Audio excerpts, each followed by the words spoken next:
What happens when the global rules you've relied on go wobbly? Canada's answer this week: pivot fast, build new alliances, and brace for the fallout, all while the capital watches public service cuts and our teams fight for playoff positioning.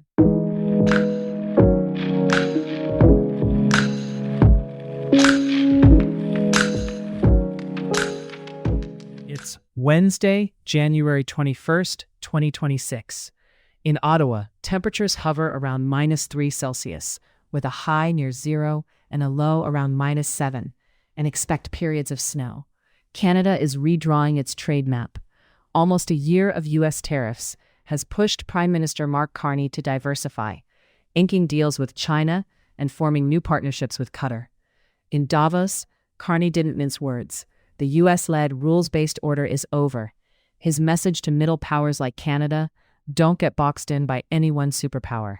Grow strategic autonomy in energy, food, minerals, and supply chains, and work with other mid-sized nations when the big players clash. You can see that strategy in a landmark agreement with China.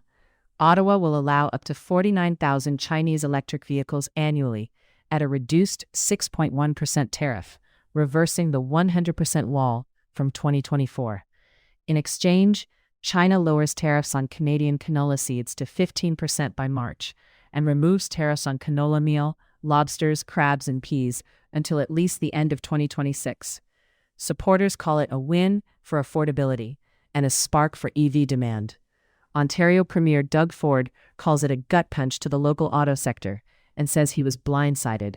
The federal line, Public Safety Minister Gary Anandasangari argues Canadian standards will keep data collection and security in check on any imported EVs.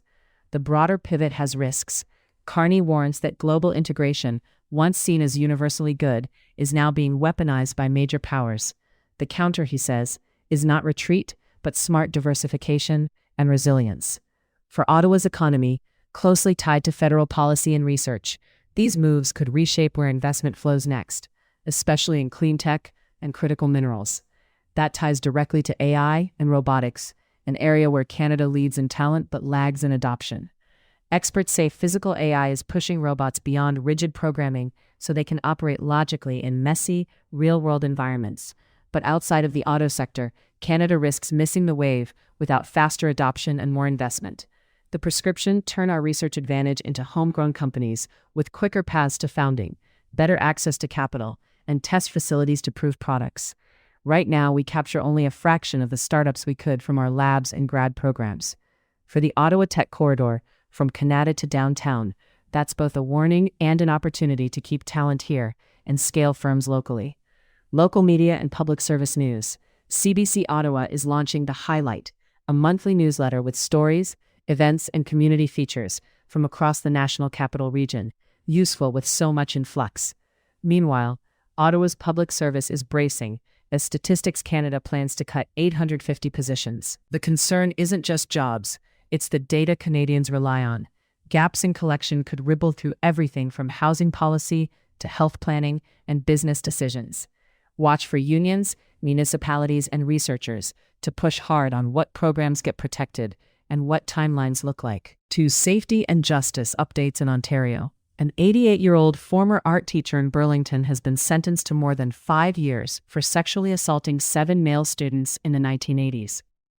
In Toronto, a 27-year-old man, Christopher Casilla Pena, faces over a dozen charges related to human trafficking and sexual assault after an investigation that began in November. Police believe there may be additional victims.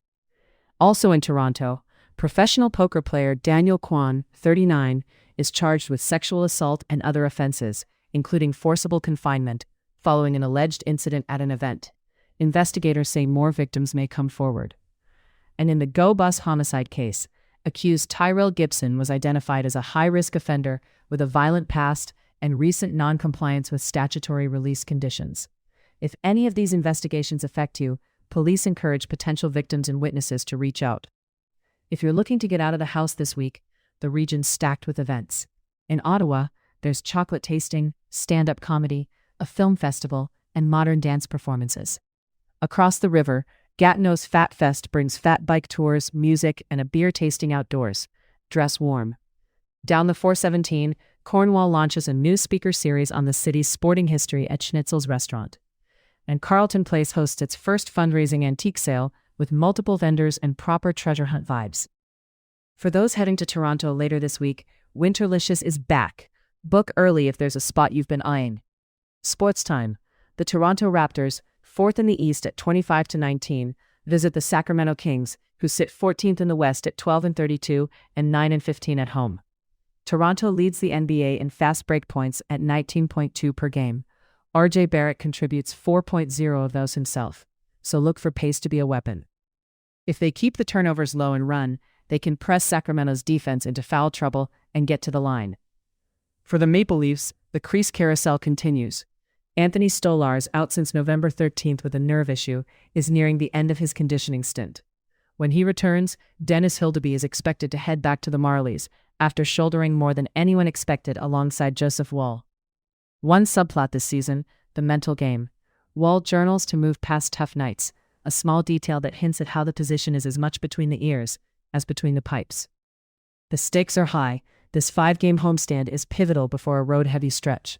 After tonight's tilt with Detroit, there aren't many home dates left, so banking points now is critical to staying comfortably in the playoff mix. The Montreal Canadiens edged the Wild 4-3 with Cole Caulfield's 25th of the season, coming with just 15 seconds left.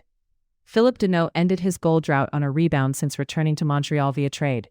Alexandre Carrier redirected one home, and rookie Lane Hudson ripped a sharp-angle shot set up by Ivan Demidov, who had 2 assists. Jakub Dobas made 16 saves. For Minnesota, Vladimir Tarasenko scored twice, and Brock Faber snuck in a wrist shot earlier. The Wild's Jesper Wallstedt stopped 29, and remember, that same Minnesota squad had handled the Leafs 6-3 the night before. So Montreal's late winner came against a team on a back-to-back, but in decent form. Before we go, one more look outside. Ottawa sits around -3 Celsius today, topping out near 0 and dipping to about -7, with snow on and off. Give yourself extra time on the commute and clear those headlights. That's it for today.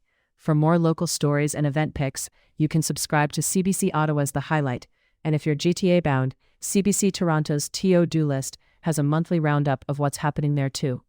If you found this episode useful, share it with a friend in the capital.